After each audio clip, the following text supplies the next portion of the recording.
Natilawan nako ang tulo ka manag-igsuon.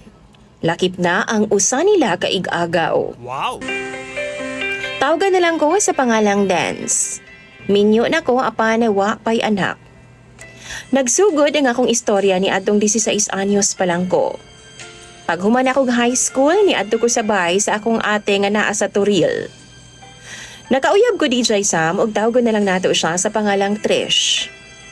Tulo sila ka manag-igsuon ug pulo sila mga babae. Dihang 5 months na ni Trish DJ Sam. Na ay nahitabo na gyud sa amoa. Actually, parehas mi nga first timer ni anang butanga.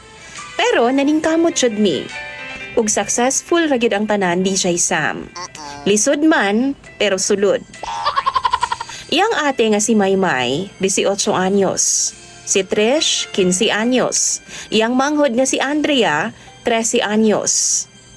Kini si Andrea, DJ Sam, di gyud malilo nga doon nagyoy pagkabigatla. Kay every time nga musuroy ko sa ilang balay, kini si Andrea, hilig ayo magsige kidhat-kidhat sa ako Kanang patago bitaw DJ Sam, kanang ako ra po'y makakita. Kana bitaw mura ko niya ginaakit sa kilid. Usahay no mauwaw na lang kung mutanaw sa iyaha. One time, birthday sa mama ni Trish. Gipaadto ko sa iyahang mama. Welcome na kay ko sa ilaha dito DJ Sam. Kay managhigala man ang ilang mama ug ang ako ang ate. Magkauban sila sa trabaho. Tapos ang ilang papa managhigala pud sa akong bayaw. Mao nang suod ra kaayo sila DJ Sam kay parehas man pud silang mga driver. Sumao to pagkagabi ana si Trish ug ako nagkaon mi sa kusina nila. Pag human na magkaon, niadto ko sa luyo sa ilang balay kay manghihiun ta ko. Tinga ako na may nanitsit sa ngit-ngit nga bahin sa ilang likod sa balay. Ngit-ngit DJ Sam. Pero nakita na ako si Andrea ug iyahang pinsan nga si Abby. Si Abby DJ Sam, 14 anyos na. Niduol ko sa ilaha sabay pangutana kung nagunsa man mo diri nga ngit-ngit man. Nitubag po si Andrea. Asa si Ate Trish? Ako pong gitubag na tuwa sa sala. Nga naman. Tapos ni ana si Andrea DJ Sam. Unya ha? Balik diha o sa may kubo. Kamirang duha ni Abby, hulaton ka na mo. Ayaw na pangutana og gano. Tapos ayaw pabala si ate ha? Ning okay lang pod ko DJ Sam. Bisan pagwa ko'y idea, nga nang paadtuon ko nila sa kubo.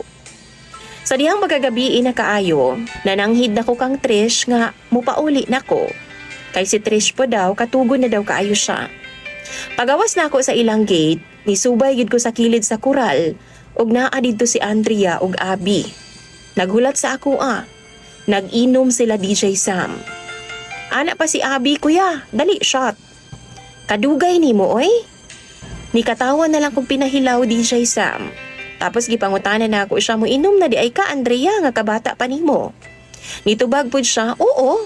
Ug gitapad siya sa kuha DJ Sam ug kalit nga gihalukan ko sa ako ang lips. What? Na-shock ko sa iyang gibuhat. Gisulayan na ako siya pagtulak pero ulaw pud baya DJ Sam kay naa ang iyang pinsan.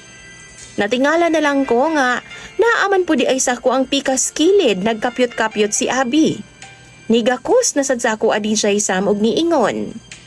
Ako na sa diri aya. Giwahing ni Abby ang akong naong DJ Sam ug nakipag-kiss siya sa ako Seriously?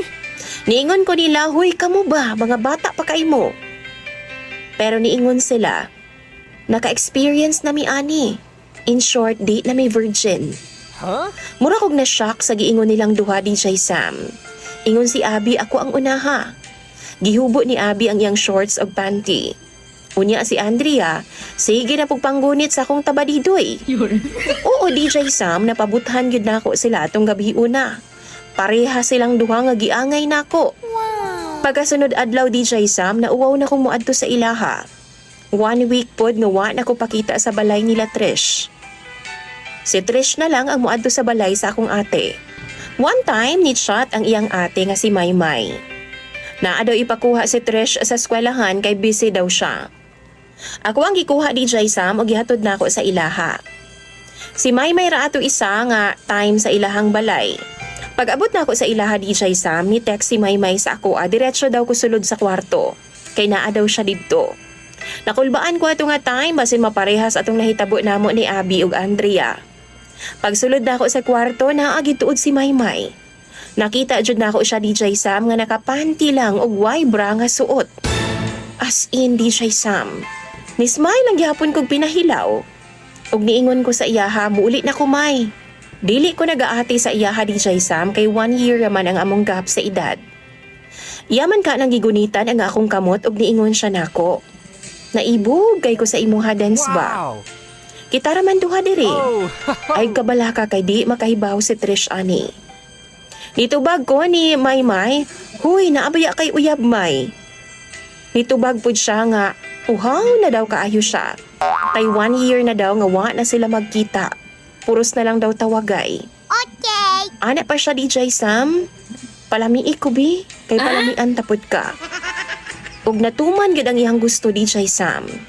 Dunag yoy nahitabo sa among duha og kaduha gyud. Pero after ato na konsensya ko pag-ayo.